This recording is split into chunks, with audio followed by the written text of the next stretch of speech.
Quero que você abra sua Bíblia em Apocalipse, capítulo 3, versículo 1. Hoje eu vou pregar de 1 a 6. De noite de ceia, né?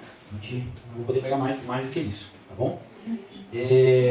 Nós estamos, continuando a série em Apocalipse, não é isso? Da série Apocalipse. Estamos vivendo hoje o Apocalipse? Sim ou não? Estamos vivendo ou não? Apocalipse foi no passado? Apocalipse vai ser só no futuro? Ou o Apocalipse foi no passado, é no presente e será no futuro? Essa é a pergunta que nós estamos estudando esse livro de Apocalipse para poder tentar responder isso. E até agora nós já entendemos que o Apocalipse é bem atual. Existem coisas que aconteceu no passado, estão acontecendo agora no presente, e existem coisas no Apocalipse que ainda vão acontecer. Nós já entendemos disso. Nós também já entendemos que Apocalipse fala só sobre destruição, é isso? Não. Qual o tema principal de Apocalipse mesmo? Eu esqueci. Fala pra mim. Revelação. Revelação de quê mesmo? Revelação de Jesus, nosso Salvador. Revelação da nossa vitória. Revelação da nossa vitória em Cristo Jesus. Gente, se você está aqui hoje, de repente você tem uma visão de Apocalipse, que só mostra destruição, só catástrofe, só isso. Se você parar para ler o Apocalipse, você vai ver que ali está mostrando a vitória do Cordeiro, a vitória de Jesus. Segundo o Billy Graham falava, que ele ficava tranquilo, porque ele leu Apocalipse, a última página da Bíblia. Não lembro exatamente o que ele falava. A última página da Bíblia. Vai dar tudo certo, o Cordeiro venceu. Em outras palavras. Então eu estou tranquilo. Gente, o Cordeiro venceu. O livro de Apocalipse é a revelação do Cordeiro que venceu a morte a nos dar direito à vida eterna. Para que com ele possamos ressuscitar no último dia. Assim como ele já ressuscitou. Quem é o Cordeiro mesmo? Jesus Cristo. E com ele vamos ressuscitar. Ele é a nossa vitória, ele é a nossa segurança. Ele é que garante a nossa vida eterna. Não são as nossas obras. Não é o que eu faço, não é o que você faz. Mas o que Jesus fez na cruz do Calvário é que garante a nossa vitória. Eu não estou falando de coisa terrena, de coisa material. Eu estou falando sobre salvação. Ele é o Cordeiro que derrotou todos os principados e potestades, tudo. O castigo do pecado que é a morte eterna. Morreu, ressuscitou e agora, junto com ele, nos deu esse direito. Hoje, nele, é através de Jesus Cristo, Tem uma canção antiga do Stanley Martin que fala: é nele que nos movemos, vivemos e existimos. Isso ele está citando Atos dos Apóstolos. Eu não lembro qual texto exatamente, Atos 19. É nele que nos movemos, vivemos e existimos. Ele pegou esse versículo de Atos e canta isso maravilhosamente. Então, é através de Jesus, é tudo por ele, por meio dele. Então, nesse momento, já foi orado, Se você não abriu sua Bíblia, hoje eu não estou com a versão NVI, tá? Eu estou com a versão NAA, porque a versão NVI fica no meu celular e não está comigo no celular, NVI. Aí eu estou com a minha versão, hoje até mudei, esboço no papel, não está no celular hoje. Hoje eu voltei Hoje vai ser eu que vou me perder os papéis aqui. Qual que é o primeiro, mãe? Qual que é o primeiro? Qual que é o segundo? Ela já olhou logo e já viu que eu estava brincando. Então, como a gente chegou a achar o versículo? Chegou não. Tá, eu vou começar a ler aqui. Apocalipse 3, versículo 1, diz assim: ao anjo da igreja em Sardes, escreva: estas coisas diz aquele que tem os 7 Espíritos de Deus e as 7 estrelas. Conheço as obras que você realiza, que você tem fama de estar vivo, mas estar morto. Fique vigiando e fortaleça o restante que estava para morrer. Porque verifiquei que as obras que você realiza não são íntegras na presença do meu Deus. Versículo 3. Lembre-se, pois, do que você recebeu e ouviu. Guarde-o e arrepende-se. Se você não vigiar, virei como ladrão. E você, de modo nenhum, saberá em que hora virei contra você. Mas você tem aí em Sardes umas poucas pessoas que não contaminaram as suas vestes. Elas andarão comigo, vestidos de branco, pois são dignas. O vencedor será assim vestido de branco. E de modo nenhum apagarei o seu nome do livro da vida. Pelo contrário, confessarei o seu nome diante do meu Pai e diante dos seus anjos. Quem tem ouvidos, ouça o que o Espírito diz às igrejas. Glórias ao nome do Senhor. Glórias a Jesus. Que maravilha estar hoje aqui, continuando essa série, Apocalipse. Não sei vocês, mas depois dessa linda e muito boa e importante introdução, que o professor Alexandre Vitor veio trazendo, mas me deu mais vontade ainda de conhecer, mais vontade de ler e glorificar mais a Deus ainda, porque aqui mostra a vitória do Cordeiro, mostra a majestade do Cordeiro de Deus. A gente vai vendo em toda essa parte aqui, vamos vendo a majestade do Cordeiro de Deus. A gente já começa isso pelo próprio versículo 1, Ao anjo da igreja em Sardes escreve: estas coisas. Diz aquele que tem os 7 Espíritos de Deus e as 7 estrelas. Aquele, esse é Jesus Cristo, ele que está falando para João escrever e enviar, para enviar essa carta para a igreja que fica na cidade de Sardes. Tá? Quando vocês pensarem, eu falando Sardes, Filadélfia, Tiatira, era o nome de uma cidade a qual tinha uma igreja, vamos dizer uma igreja evangélica, vamos dizer assim, uma igreja cristã que confessava Cristo, né, como Senhor. Então, ele envia essas cartas para lá. Por quê? Na época não tinha essa quantidade de igrejas que tem hoje. Provavelmente era uma em cada cidade. Por isso que, ó, a igreja que está lá em Sardes, se houvesse só uma igreja, e, vamos dizer aqui, no Rio de Janeiro, vamos dizer assim, no Brasil, o apóstolo Paulo de lá de outro lugar mandasse, se o Brasil fosse colonizado na época, vamos dizer, ó, apóstolo Paulo, estou enviando essa carta para a igreja que está lá no Brasil. Uma igreja que está lá no Brasil. Tá? Só para vocês entenderem, não tinha esses milhares, milhões, sei lá, não sei se milhões de denominações, não sei se milhares, milhões, né? Um monte de denominações. Mas vamos lá. Antes de mais nada, eu vou até fazer quem estava quarta-feira aí, eu dei uma pincelada, né?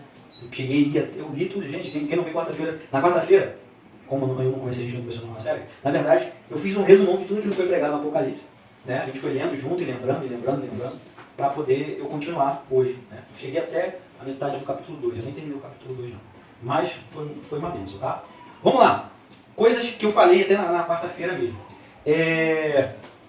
Ao anjo da igreja em Sardes. Você sabe o que significa esse anjo aqui da igreja? O que significa esse anjo da igreja? Sabe o que significa? As teorias, ou o que dizem que é, ou o que a gente lê, pegando na tradução do grego ali. Anjo seria, no caso, mensageiro, embaixador, alguém enviado. Aí, seria alguém da igreja, esse anjo. Alguém da igreja pode ser o administrador, o dirigente da igreja, o presbítero, o pastor. Não significa que é um anjo, tá? Tem gente que vai dizer que é um anjo mesmo. Não, aquele pastor ali é um anjo mesmo. Não, não é isso. Nesse caso aqui está falando sobre um mensageiro. Alguém responsável para a igreja. Então, está lá o apóstolo João, está Jesus dando a revelação para ele lá na ilha de Patmos. E o apóstolo João está lá escrevendo para o pastor, administrador, presbítero. Né? Até porque na Bíblia a gente vai ver sobre os presbíteros, que eram os que pastoreavam a igreja na época, né? Lá. Então, que pastor e presbítero é a mesma coisa, tá, gente? É a mesma coisa. Pastor e presbítero é a mesma coisa. A não ser, quando vem a tradução de ser alguém mais velho, aí acaba sendo chamado de bispo. Ancião, né? Os mais velhos, os anciões, são os presbíteros que são chamados de bispos, né? São os anciões, tá? Que, se eu não me engano, acima de quantos anos? 44? Não sei, 54? Alguma coisa assim. Não lembro agora, não lembro, sou bem sincero. Tá? Então, se você aprendeu isso errado, achando, não, é um anjo, ó, o pastor lá, o anjo está ali na frente, não sou anjo não, gente. Aqui fala de anjo como alguém encarregado de levar a mensagem, o mensageiro. Se Deus me colocou aqui como alguém encarregado de trazer a mensagem, aí ele está falando, não, mensageiro, se o apóstolo Paulo de repente enviasse essa carta para mim ler para vocês. O apóstolo Paulo não, perdão, João. Se eu falar apóstolo Paulo, não liga não, eu estou querendo dizer João, tá? É porque a gente pregou tantas cartas do apóstolo Paulo em sequência que na minha memória está que eu estou pregando direto as cartas de Paulo. A gente acabou de, né, Romanos agora. E todas as outras, a maioria foi, todas as outras foram. Acredito que foi só a primeira Pedro, não. E primeira Pedro, segunda Pedro, não. Evangelho de João, não. Mas as cartas todas as outras, Paulino. Tudo Paulo. Tá? Então, aí você vai falar Paulo, você não, é João, apóstolo João, ok? Então vamos lá. Então você sabe que o anjo é um mensageiro, um pastor, um líder, um presbítero da igreja que está lá em Sardes, tá? Vamos lá. Aí o texto aqui ainda continua falando, só para a gente lembrar, ainda no versículo 1, estas coisas diz aquele que tem os 7 espíritos. A gente entendeu, Deus é um Deus só, não é isso? Deus não é 7 deuses. A questão aqui está falando é que ele está em todas as 7 igrejas, na sua perfeição. 7 leva o número da perfeição, não é isso? A gente leva o número da perfeição. Aquele que tem os 7 Espíritos de Deus. E está falando, ou seja, o mesmo que está falando para uma igreja está falando para as outras 6, para as 7. Deus está falando que está falando com todas. Poderemos dizer hoje, que está dizendo para nós, é o mesmo Deus que fala em toda a terra. Que fala em toda a terra. Né? São quantos continentes mesmo? São 6? Sim. Asiático, europeu. Perdi 6? Eu não sou bom em matemática, não. Mas são 6. São 6? São 6. Cadê o geógrafo aí? Aí. Não, eu não sei. Geógrafo. É a mesma coisa. De que falasse, ó, eu sou aquele que envia, se fosse 7 continentes, vamos dizer que sejam 7 continentes. Envio para os 7 continentes da Terra, tá? Não estou falando que é 7 não. Deus está querendo dizer, aqui, né, Jesus está falando aqui para João, que Deus está em toda a Terra com o seu Espírito. Glória a Deus. Em toda a Terra. Onisciência, né? A onisciência dele, a onipresença dele. Não sei saber tudo, onipresença. Ele sabe de tudo. Inclusive sabe de cada uma dessas igrejas. Você percebe que para cada uma aqui que foi pregada até agora, faz bastante sentido isso que o Rui está falando, é que ele envia mensagens pontuais específicas exatamente para o que está acontecendo lá. Ele fala aquilo que é bom, que elas estão vivendo, que as pessoas estão vivendo, e fala aquilo que é ruim. Fala exatamente essas coisas, né? A igreja de Éfeso, por exemplo. Éfeso falava que tinha uma boa teologia, não é isso? Boa teologia, rejeitava as heresias, rejeitava aquelas pessoas que se diziam ser apóstolos, e não eram, mas ela tem contra ti uma coisa, se deixar o seu primeiro amor.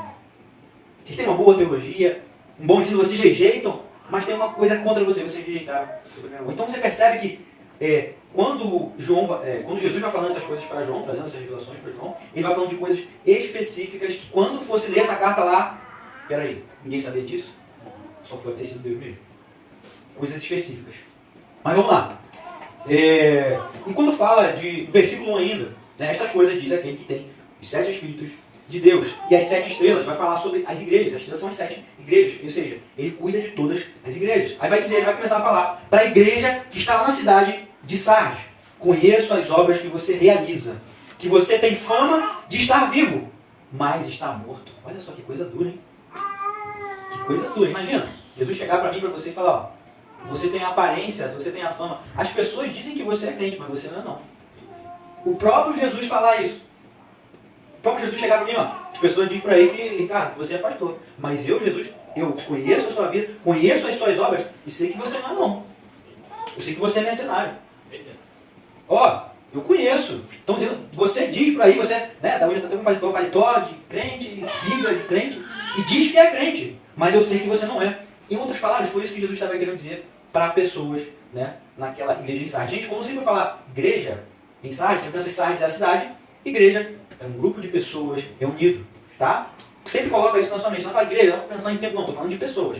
Se algum dia a gente não tiver essas paredes aqui, esse lugar, a gente se reúne debaixo de uma árvore ali, a gente continua sendo igreja. A gente continua sendo igreja, tá? A igreja não é limitada nessas paredes aqui, ok? Tá? Então ele fala uma palavra muito dura. Conheço as obras que você realiza. Jesus está dizendo que conhece todas as pessoas lá, como eu já falei. E todas as coisas que eles fazem. Tanto as coisas públicas, quanto as coisas secretas. Tanto as coisas boas, públicas, quanto as coisas secretas que eles fazem errado. Talvez, vamos dizer assim, estavam lá no alto da sua soberba, até vamos pensar nos fariseus, né? Que eram os hipócritas. Jesus fala sobre os hipócritas. Hipócrita é alguém que consegue, inclusive, através de uma artimanha da mentira, convencer alguém que é aquilo. Hipócrita eram os atores da época. Os atores tem alguns que são tão bons que faz a novela, um filme, alguma coisa que você se identifica com aquilo, você até chora. E se é um ator que faz alguma coisa ruim, você fica com raiva e quer que ele morra, não é? Você percebe que a teledramaturgia, isso é hipocrisia. Ela está ensinando uma coisa que ela não é. Então, essa palavra hipocrisia vem dessa questão, os atores da época. Então, provavelmente, existiam muitas pessoas nessa igreja de Sardes que eram hipócritas. Tinha fama, olha o texto fala, tem fama de estar vivo. Tinha fama de ser crente, de servir a Deus. Ó, mas eu, Jesus, que sondo tudo, sondo os corações na mente, não só aquilo que é aparente, sei que você está morto. Ou seja, você não nasceu de novo ainda. Só tem aparência. Olha que coisa dura. Que coisa dura. Que coisa dura Jesus está falando. Então, nós vamos perceber e pensar, e eu vou ler, eu quero que você leia comigo, eu preciso que você leia comigo, Efésios, no capítulo 2, já que está falando sobre morte, sobre vida. Como assim morte? Eu estou vivo aqui? O que significa estar morto? Eu estou vivo? Efésios, capítulo 2, versículo 1. Vamos ver que morte é essa aqui. Jesus está falando que tinham pessoas lá na igreja de Sardes, tá? Efésios capítulo 2, versículo 1. Do 1 ao 5 diz: Ele lhes deu vida. Ele é Jesus, tá? Quando vocês estavam mortos em suas transgressões e pecados, nos quais vocês andavam no outro tempo, segundo o curso deste mundo, segundo o príncipe da potestade do ar, do espírito que agora atua nos filhos da desobediência. Ou seja, influenciados pelo diabo. Mortos, dominados pelo pecado e influenciados pelo diabo. Versículo 3. Entre eles, também nós todos andamos no passado, segundo as inclinações da nossa carne, fazendo a vontade da carne e dos pensamentos. Éramos, por natureza, filhos da ira, como também os demais. Mas Deus, sendo rico em misericórdia, por causa do grande amor com que nos amou, e estando nós mortos em nossas transgressões, nos deu vida juntamente com Cristo. Pela graça vocês são salvos. Então todo aquele que não reconhece a Jesus como Salvador, que acha que a vida que ele tem é normal, que você não precisa de um salvador, de alguém para te levar para o céu, você ainda está morto, você não foi vivificado. Porque quem está vivo em Cristo Jesus reconhece que é pecador e reconhece que não sabe o caminho do céu sozinho, reconhece que não pode ir para o céu sozinho, que é necessário o Salvador te levar, nos levar para o céu. Glória a Deus. E só Jesus pode fazer isso. Jesus é o único mediador entre Deus e os homens. Não existe outro mediador. É Jesus e mais nada. Cristo é suficiente para mim e para a sua vida. Só Ele pode nos levar para o céu. Mais ninguém. Mais ninguém. Então, vamos pensar ainda aqui em Efésios. Então, essa vida de morte, o que significa isso? Já que, poxa, eu estou aqui falando, estou comendo, estou bebendo, as pessoas estavam lá andando. Como é que elas estão mortas? E aí, no capítulo 4 de Efésios, capítulo 4, versículo 1, vai começar a falar o que é alguém está morto e o que é alguém está vivo. Versículo 1, Efésios 4. Por isso, eu, o prisioneiro do Senhor, peço que vocês vivam de maneira digna, na vocação que vocês foram chamados, com toda a humildade e mansidão, com longanimidade, suportando-vos uns aos outros. Ou seja, quem estava vivendo o contrário disso aqui, estava morto. Versículo 17 do capítulo 4. Isso, portanto, digo, e no Senhor testifico. Não vivam mais como os gentios, que vivem na vaidade dos seus próprios pensamentos. Quem vive na vaidade dos seus próprios pensamentos ainda está morto. Versículo 22 do capítulo 4. Quanto à maneira antiga de viver, ou seja, quando estavam mortos, vocês foram instruídos a deixar de lado a velha natureza, que se corrompe segundo os desejos enganosos. Quem vive segundo os desejos enganosos da carne do mundo, do diabo, ainda está morto. Versículo 25 do capítulo 4 ainda, de Efésios. Por isso, deixando a mentira, ou seja, quem vive na mentira ainda está morto, cada um fale a verdade com o seu próximo. Isso significa que você nasceu de novo, porque somos membros do mesmo corpo. Fiquem irados e não pequem. Não deixem o sol que se ponha sobre a ira de vocês. Nem deem lugar ao diabo. Aquele que roubava não roube mais. Pelo contrário, trabalhe fazendo com as próprias mãos o que é bom, para que tenha que repartir com o necessitado. Não saia da boca de vocês nenhuma palavra suja, mas unicamente o que for boa para edificação, conforme a necessidade. E assim transmita graça aos que ouvem, e não entristeça o Espírito Santo de Deus, no qual vocês foram selados para o dia da redenção. Versículo 31. Que não haja no meio de vocês qualquer amargura, indignação, ira, gritaria, blasfêmia, bem como qualquer maldade. Pelo contrário, sejam bondosos e compassivos uns para com os outros, perdoando uns aos outros, como Deus em Cristo nos perdoou. Quem está vivo em Cristo Jesus entende que deve perdoar os outros como Cristo o perdoou. Glória a Deus. Mas quem não perdoa, quem não libera perdão, é porque provavelmente ainda não recebeu o perdão do Pai. Não crê no perdão do Pai. Mas é perdão de quê? Eu não faço nada, eu não roubo, eu não mato, eu não faço isso, eu não faço nada. Gente, a gente, né, no Salmo 51, se eu não me engano, já vai dizer, o salmista vai falar que eu já nasci em iniquidade, fui gerado em iniquidade. 51, 52, 61, 62. 51, né? É 51. Então eu falei de primeiro e falei assim. A memória está mais ou menos. Então, já nascemos em iniquidade. Já nascemos, pode ser, né? Uma criança ali em sua inocência, apesar de já nascer em iniquidade, não tenha praticado o ato ainda, de fato. Mas por várias situações eu percebo isso, e eu percebi isso, o próprio, vamos dizer assim, o meu filho em casa ainda assim, para creche, para nada, né? Assim, só com o nosso convívio ali, ele automaticamente já apresentava umas habilidades para fazer o mal. Gente, quem ensinou isso para ele? Está nele. Natureza pecaminosa. Isso só é domado, vamos dizer domado, porque vai dizer que o Espírito Santo é bem-aventurado os mansos de espírito, porque deles é o reino dos céus. Aquele que é domado, o amansado, nós só somos domados ou amansados pelo Espírito Santo de Deus. Porque se não for ele, a gente faz tudo aquilo que é errado. Tudo aquilo que é errado a gente vai fazer. Se não for o Espírito Santo domando a nossa vida. Porque quando vai falar os mansos, está falando ali sobre alguém, um domador de cavalo mesmo. Parece que nós somos aquele cavalo bravo, que é pego lá no meio do mato lá, e só o Espírito Santo que consegue domar a nossa vida. Colocar um freio na nossa boca. Nos segurar, para não deixar a gente ir para os abismos, para os precipícios, para as coisas ruins. É o Espírito Santo que nos guia. É Ele que nos mostra. É Ele que nos mostra. É Ele.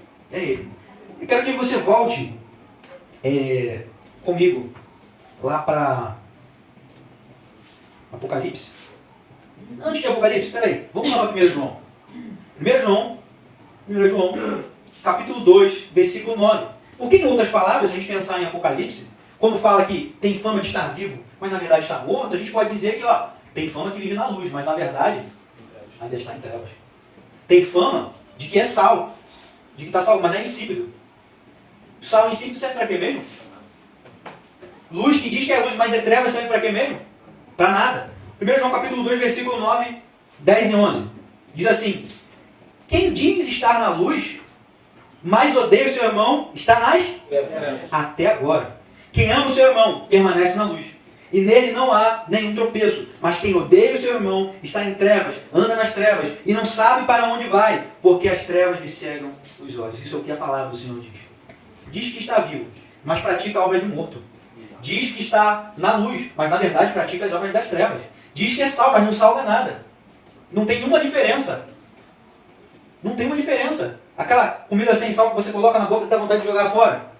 Cozinha, pelo menos eu fui fazer essa experiência horrível. Cozinha uma batata inglesa normal, sem sal. Depois tenta botar sal, não dá. Fica muito ruim, pelo menos eu não consigo de jeito. E parece que a batata fica sem gosto de nada, né? Batata normal, inglesa. Gente, que coisa. Porque não tem sal, não tem sabor, né? Então, quem é sal, que é o que dá sabor, que é o que dá tempero, é alguém que tem o que contribuir na vida dos outros. Se você está na luz, se você está vivo em Cristo Jesus, Cristo se move através de você. E você vai ter o que contribuir na vida de cada um dos seus irmãos. Na vida de cada um do seu familiar. Se você não tem contribuído, pelo contrário, só está dando trabalho, eu vou falar para você. Não vou falar que você não está salvo, não, mas eu vou falar para você que você deve olhar para a sua vida, analisar o seu coração, sondar o seu coração. Caramba, eu não faço nada para ninguém, não sou nada disso aí. Então sonda o seu coração. Gente, eu não estou pregando sobre pessoas perfeitas aqui, não. Já falei desde o início, nós nascemos em iniquidade. Mas eu estou falando de pessoas que são domadas pelo Espírito Santo de Deus. Erram, caem, mas se arrependem, se levantam e continuam na presença do Senhor. E é todo dia se arrependendo. Por que é todo dia se arrependendo? Porque todo dia faz o quê? Todo dia erra. Quem dizer que não erra, todo dia várias vezes por dia, está mentindo. Quem dizer que não tem pecado, é mentiroso. Vai dizer que está chamando Deus de mentiroso. A palavra não está nele. E está chamando Deus ou Cristo de mentiroso. Então, quem diz que, se você ouvir alguém falar que não pega, ele está querendo dizer que Cristo é mentiroso, porque ele diz que morreu pelos pecadores. Deus, o próprio Deus, falou: eu enviei o meu filho, porque Deus amou o mundo de tal maneira porque deu o seu filho, para que todo aquele que nele crê não pereça, mas tenha vida eterna. Aquele que perece é o pecador. Jesus entregou a vida dele por pecadores. Não foi por salvo, não foi por justo. Até porque não tinha ninguém salvo e não tinha ninguém justo. Só através de Jesus Cristo. Por isso que faz de Cristo mentiroso. Então Cristo morreu em vão. Se tem alguém que é justo aí, que não precisa de salvação, Cristo morreu em vão? Morreu em vão? Não, claro que não. Vamos lá. Agora a gente volta para Apocalipse de fato. A gente prosseguir. Capítulo 3, tá? Versículo 2. Versículo 2. Vamos lá. Fique vigiando e fortaleça o restante, que estava para morrer. Porque verifiquei que as obras que você realiza não são íntegras na presença do meu Deus. A gente percebe aqui, mais uma vez, né, que palavras duras, não é isso? Jesus falando, aquelas pessoas lá, palavras duras. Palavras duras. Você amar uma pessoa não significa que você vai falar só coisas boas para ela. Você vai corrigir, você vai ensinar. Em Hebreus vai falar sobre isso. Deus é como um pai que ama o seu filho e corrige. O próprio Deus lá, né, na carta aos Hebreus vai dizer que se você está sem correção, você não é filho. Você é bastardo. Quem tem correção é filho. Deus está querendo dizer, se eu estou te corrigindo é porque você é meu filho. Então, não vou dizer que todos que estavam na igreja de Sardes eram filhos, mas tinham filhos lá. Se Deus está corrigindo, se Deus está exortando, se Deus está falando ainda, se Deus está chamando ao arrependimento, porque tem filhos dele lá. E ele sabe que vale a pena falar para que eles se arrependam. Tá? Então, apesar dessas coisas que Jesus disse ali, a igreja de Sardes, nessa correção, essa exortação, isso também, através dessa carta, mostra o amor dele. E mostra o amor dele por nós também. Porque essa carta é atual. Deus está falando comigo e Deus está falando com você também. Falou lá com aquele povo lá, falou com outros povos que foram vindo, anos e anos e anos que foi se passando essas palavras, até chegar a nós, até chegar a essa hora, esse momento aqui, até chegar a esse dia. E você está sentado aí, ouvindo essas palavras. E você, talvez, poxa, palavras duras, está querendo dizer que eu não sou crente? Ele está chamando para arrependimento. Ainda há tempo de se arrepender. Aqui é o que ele está querendo dizer. Ainda há tempo, é por isso que eu estou chamando a atenção, é por isso que eu estou exortando ainda. É isso que Deus está querendo falar comigo, com você. Ainda existe tempo, você está ouvindo, você pode se mover, você pode andar para lá e para cá ainda. Você pode abandonar tudo aquilo que você acha que está vivendo bem, mas está fazendo para o mundo. Que você está vivendo escondido. Você tem fama que está fazendo tudo bem, tudo certo. Mas tem um monte de coisa que você vive no escondido. A fama é que faz coisas boas. Mas sabe o que Deus está falando aqui? Eu quero que você abandone essas coisas ruins que você está fazendo e faz as coisas que são boas. Saia das trevas, vem para a luz. Você pode nascer de novo, mas tem que me seguir. E eu posso te ressuscitar também no último dia e você nunca mais vai morrer. nunca mais vai morrer. A segunda morte, que diz em Apocalipse, não virá sobre nenhum daqueles que estão em Cristo Jesus. Você pode morrer fisicamente aqui se Jesus não voltar. Pode morrer. Mas a segunda morte, que é chamado de jogar, né? O inferno dentro do lago de fogo e enxofre, e esta é a segunda morte, que diz em Apocalipse, essa não virá sobre todo aquele que Cristo Jesus falou, é meu, é minha, é meu filho, é minha filha, é meu, vai morar comigo. E se Deus é por nós, quem será contra nós? Se Ele falou que você é dele, que você pertence a Ele, quem pode mudar isso? Quem pode mudar isso? Ninguém pode mudar. As pessoas podem falar, mas mudar, elas não podem mudar. Jesus aqui, ainda no versículo 2, como deixa bem claro, você percebe aqui no versículo 2, fique vigiando. Fortaleça o restante que estava para o quê? Para morrer. Já tinha gente morta dentro da igreja, e tinha muitos que de repente estavam sendo influenciados por esses que estavam mortos. Mas aí aqui ele está falando com aqueles que estão vivos, e com o anjo, ou seja, o pastor, o mensageiro da igreja lá, fortalece esses que já estão quase indo junto com aqueles que estão mortos. Fortalece, não deixa eles ir para esse caminho, não. Não deixa. Não deixa. E continua. Porque verifiquei que as obras que você realiza não são íntegras na presença do meu Deus. Obra, vamos ver o que é obra. Obra significa aquilo com que alguém está ocupado. Obra é uma coisa que alguém está ocupado fazendo, é isso? Obra é uma ação. Obra é um ato. Obra é algo feito pela mão de alguém. É aquilo que alguém está comprometido a fazer. Gente, esse significado aqui, eu peguei no dicionário do grego para português, pegando exatamente essa palavra aqui, obras, para poder trazer essa tradução, tá? Obra, então, é alguma coisa que alguém faz, tá? E vamos ver o que então seriam obras íntegras. O que significa íntegro? Algo completo, pleno, que agrada a Deus, né? Então, seria, ele está dizendo assim, aquilo que você faz, as obras das suas mãos, aonde você vai, o que você tem falado, o que você tem feito, não tem sido agradável a Deus. Não tem sido completo. Não tem sido algo pleno. Não tem sido algo que Deus tenha aprovado. As coisas que vocês têm feito, na verdade, são de pessoas que estão mortas, ou seja, que não nasceram de novo ainda. E aí a gente tem que sondar a nossa vida e o nosso coração para saber. Estamos fazendo essas obras que não são íntegras diante de Deus? Como se fosse alguém que diz que nasceu de novo, mas na verdade não nasceu de novo? Será que estamos fazendo isso? E, pois eles sabiam que as obras íntegras diante de Deus seriam as obras que Deus mesmo deixou em sua palavra. Eles conheciam a palavra do Senhor, a igreja conhecia, foi ensinada. E eles sabiam que deveriam praticar de correto e íntegro para agradar a Deus, mas estavam praticando o contrário disso. Foram ensinados, a gente estava fazendo o correto, e a gente estava quase indo, morrendo. E tinha gente que já tinha morrido, que não queria obedecer, que não cria, que não estavam lá. E por que eles não obedeciam? Porque não acreditavam. Você só vai acreditar, só vai fazer uma coisa se você acreditar naquilo, não é isso? Você só vai fazer uma coisa se você acreditar, só vai em direção ao que alguém está falando se você acreditar. Pode ser até que o que a pessoa está falando seja mentira, mas se a pessoa conseguir te convencer que aquilo é bom, tu não vai atrás daquilo. Talvez eu e você, quantas vezes não fomos enganados por tantas coisas, tantas pessoas que fizeram com que a gente acreditasse. Não é verdade, sim. Pode ir, faz isso, faz aquilo outro. Gente, eu tinha uma experiência de trabalhar em um lugar que para poder vender tinha que mentir. E eu não menti. Eu saí fora. Porque eu percebia isso. Gente, a pessoa era tão de má índole, né? Que fez a gente vender 2 planos casados. Graças a Deus eu não consegui vender nenhum, só que eu falei sem saber o que estava falando, porque eu não conhecia, não entendia. Tinha que vender um plano de saúde e um plano odontológico junto.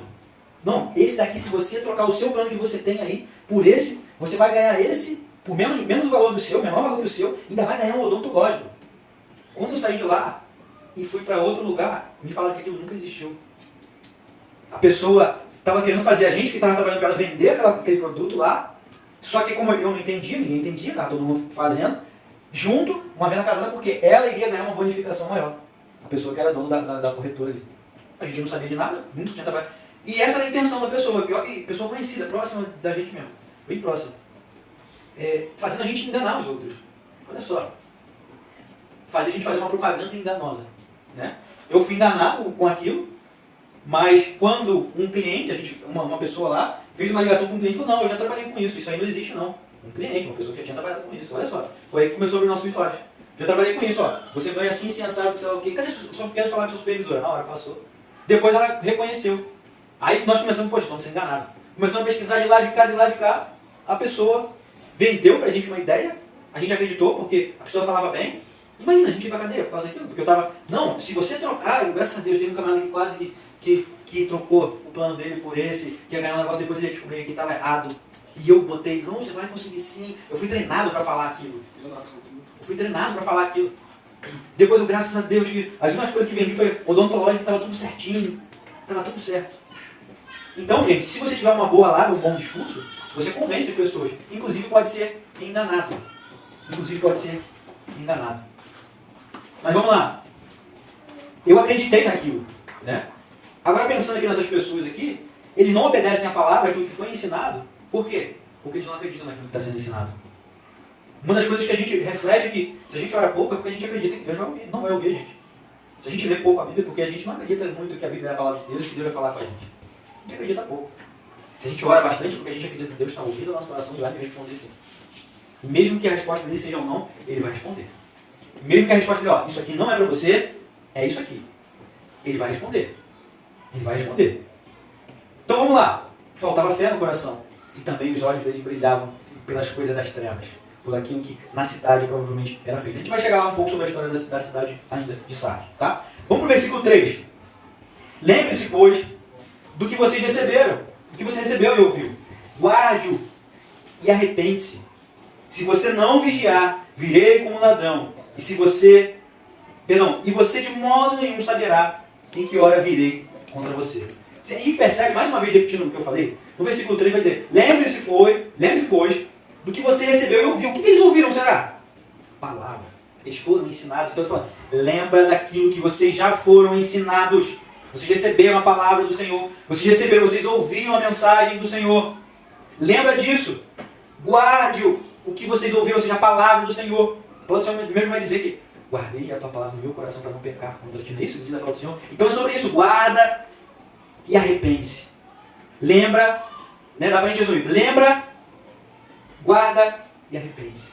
Lembra das palavras que foram faladas, guarda no seu coração e arrepende-se de tudo aquilo que a palavra ensinou para você que é errado.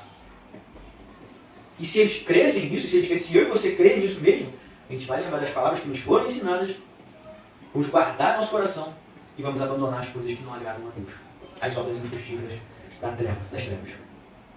E aí vai dizer, né? Se você não vigiar, no versículo 3 que eu estou lendo, tá? Se você não vigiar, virei como ladrão.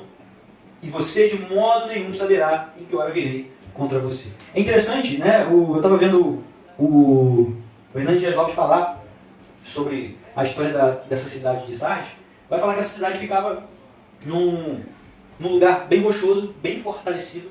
E os moradores de lá, enfim, quem dominava tudo lá, diziam que a cidade era intransponível, impenetrável, que ninguém nunca ia invadir aquela cidade por estar num lugar ser rochoso, bem protegido, bem cercado, por ter guardas lá, por tudo isso e tal.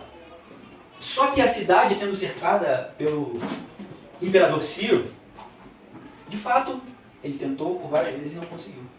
Mas, durante a noite, quando os vigias vacilaram, ou seja, que eram para estar vigiando, ele encontrou um buraco entre as rochas e entrou com o seu exército, abriu os portões e saqueou toda aquela cidade. Alguns historiadores vão dizer que foi 2 vezes, alguns vão dizer que foi uma. De fato, eu não sei o correto. Eu estou falando aquilo que eu ouvi o Hernandes Dias Lopes falando. Tem um livro dele muito bom de comentário do Apocalipse, mas eu ainda não tenho o livro, estou tentando comprar. Tá? Então, a gente consegue entender que Jesus aqui está falando uma linguagem que o povo entende. Ele sabe o que pode acontecer se não tiver alguém vigiando. O que aconteceu com eles quando os soldados que estavam vigiando não vigiaram? Aquelas pessoas que estavam ali acampadas em volta da cidade acharam uma brecha, acharam um buraco e não vigiaram. Não souberam a hora que eles iam entrar. Vieram, né? Os soldados ali do rei Ciro ali entraram como ladrões, porque ninguém sabia. Ficou gente que não estava vigiando. Em sua soberba? Não, a gente está aqui tranquilo, ninguém vai vir invadir a nossa cidade. Ninguém vai fazer nada conosco, eu estou tranquilo aqui, sou intocável. Mas aí aconteceu essa situação. Porque não vigiaram. E agora, né, Jesus traz o mesmo exemplo. Se vocês não vigiar, mediante a minha palavra, mediante os meus conselhos, mediante a minha correção, mediante a minha exortação, mediante tudo aquilo que eu ensinei para vocês, vai acontecer desse mesmo jeito. E vai ser um terror, assim como a cidade foi invadida. Vai ser um terror. Gente, para quem não tem Cristo, a vida dele vai ser um terror. Vai ser um terror. Para quem tem Cristo, vai ser um cântico de vitória, um cântico de livramento, um cântico de glória, um cântico sabendo que, né? Aí começa a lembrar daquelas palavras: eu enxugarei dos olhos toda lágrima. Nós vamos para um lugar que não haverá doenças, não haverá pecado, não haverá nada disso. Nada disso. Vai ser uma vitória para quem tem Cristo, mas para quem não tem, vai ser um terror. Vamos pensar, Jesus quando começa a proferir, né, falar, aí no, vamos dizer lá em Mateus, lá no final, vai ser como foi na época de Noé.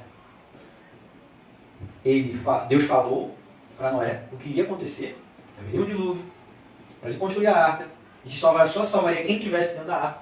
E vai dizer que o povo não ficou, só casavam e se davam em casamento, ou seja, viveram a vida normalmente como se nada estivesse acontecendo.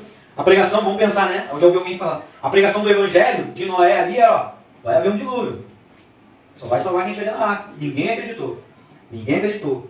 Provavelmente no dia do dilúvio, aí houve um grande lamento. Para quem estava dentro da arca, um grande livramento. Em outras palavras, para quem está em Cristo, um grande livramento. Para quem não está em Cristo, um grande lamento. E será um lamento eterno. Choro, ranger de dentes. Como diz a palavra do Senhor. Vigiai. Vigiai. Esse exemplo para mim foi maravilhoso, esse exemplo. Todo mundo dormindo na cidade e de repente entra os bandidos ali e começa a saquear tudo, matar todo mundo e um grande terror. E um grande terror.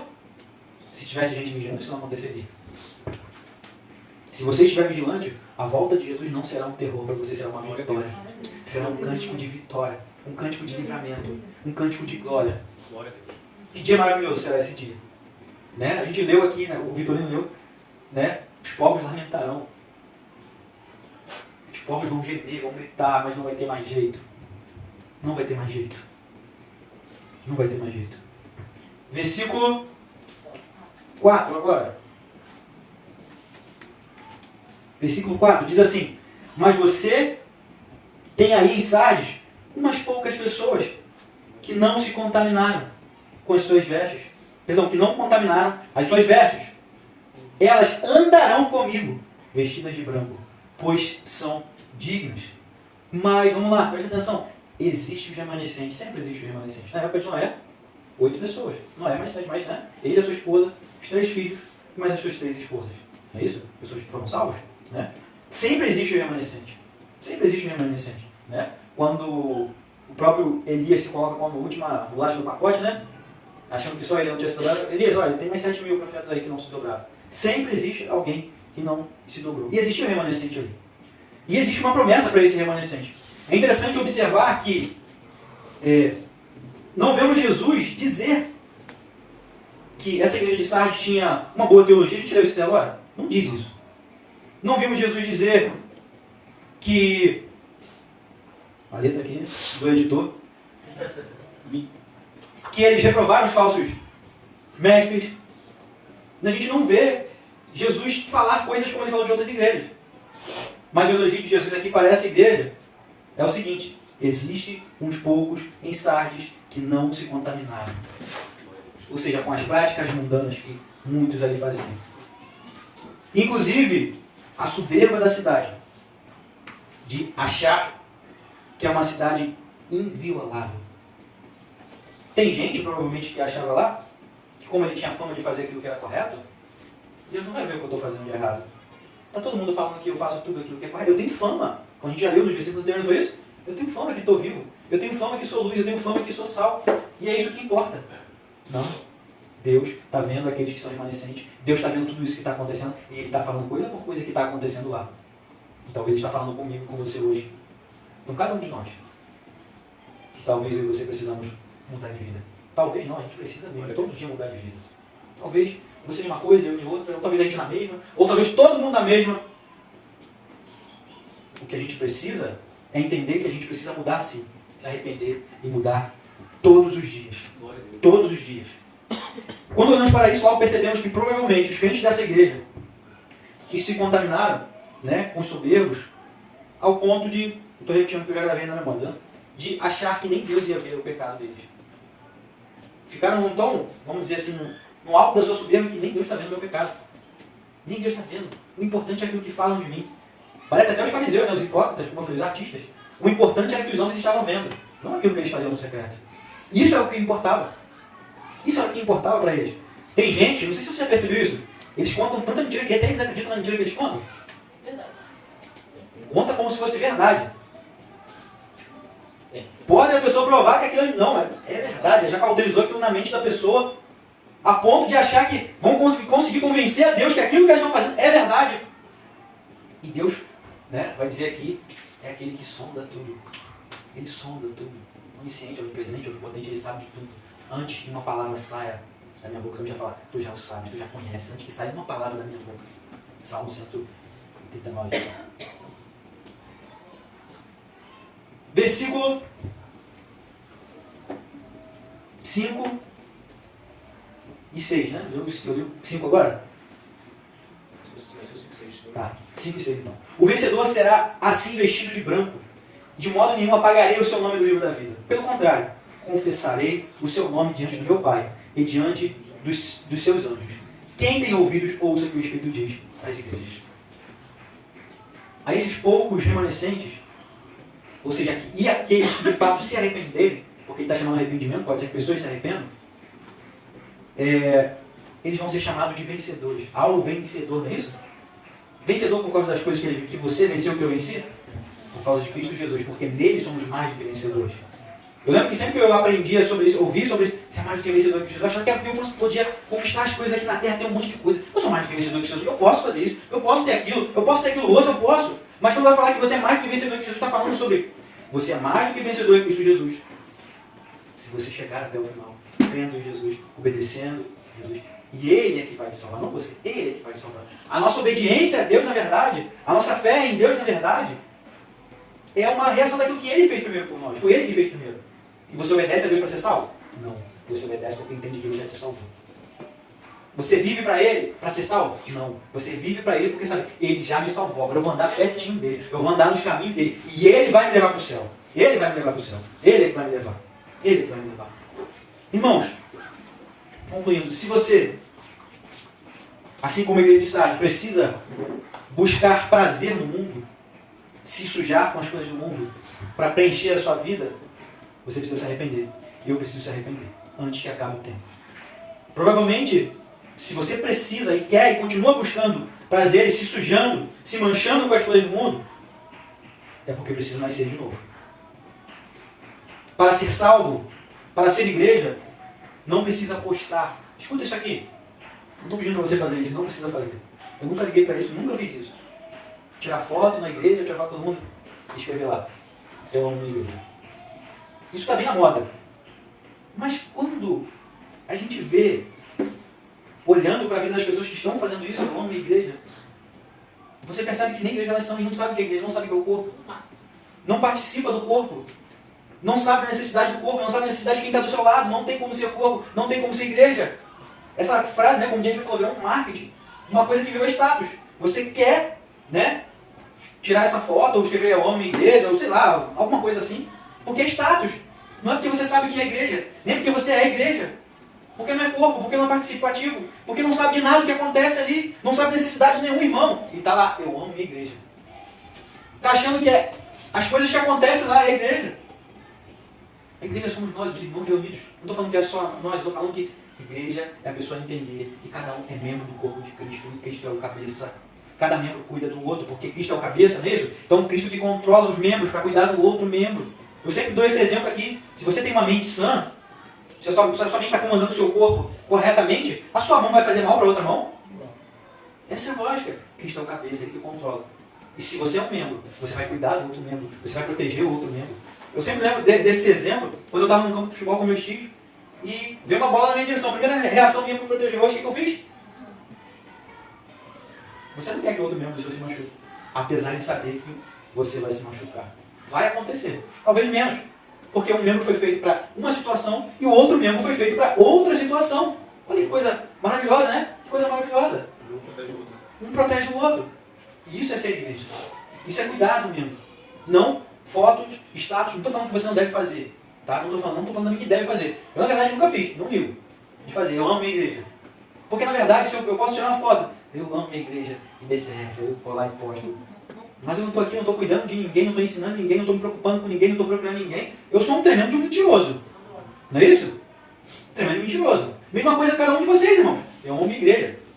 Mas não está, sabe, não está procurando os irmãos. Não está tentando ajudar a entender, se arrepender, melhorar. Entende? Estou fazendo isso para todos nós. Para todos nós. Para todos. Amém? Então ficamos nessa palavra hoje aqui. Semana que vem a gente continua na igreja de Filadélfia.